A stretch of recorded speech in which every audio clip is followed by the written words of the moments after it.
सदर विखे कल सानू विपिन कुमार सन ऑफ नंद लाल जो कि जहांगीरपुर बिहार का रहने वाला वा, जिसकी उम्र करीब 20 साल है। ये हाल वासी अजीत नगर रह रहा वा ते कलसी वैटनरी हॉस्पिटल दे विच एज ग्रूमर का जॉब कर रहा वा। इसने दसिया कि वो एक गे आ ते ग्राइंडर ऐप का इस्तेमाल करता वा। इस ऐप के राही उसकी मुलाकात करनदीप सिंह पुत्र सतनाम सिंह नाल हुई।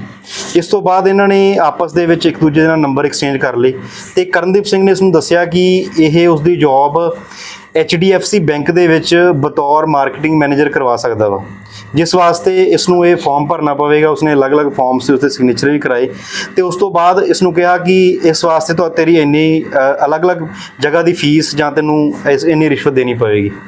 इस तो बाद इसने फोन पे दे राही पिछले 15 दिनों के विच इस कोलों 23,600 रुपए अलग अलग टाइम ते ऑनलाइन ट्रांजैक्शन करके इसने अपने खाते दे विच पाए ने।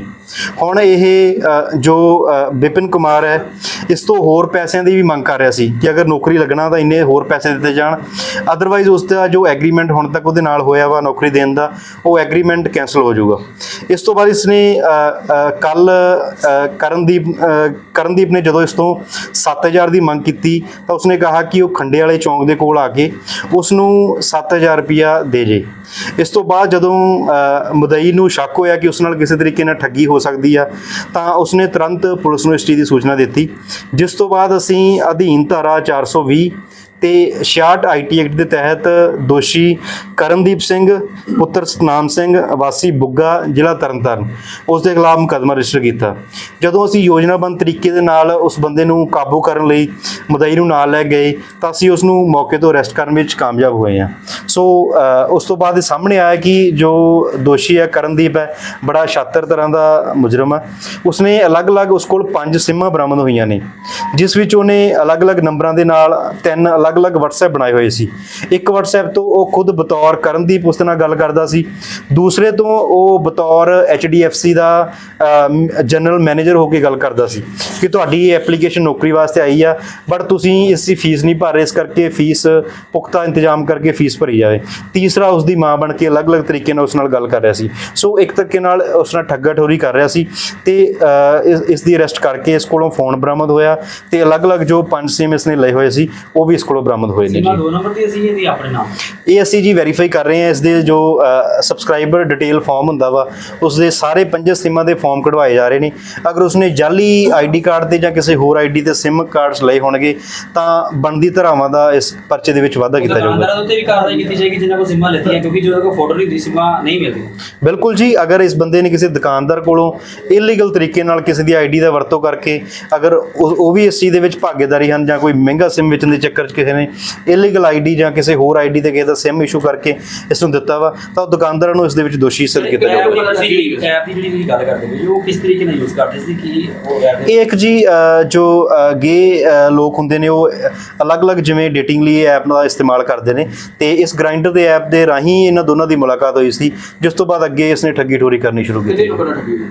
ये हुण तक जी इसका फोन असीं इसकी सर्च कर रहे हैं। फोन के सानूं होर भी कई इहदियां डाउटफुल चैट्स लगियां ने।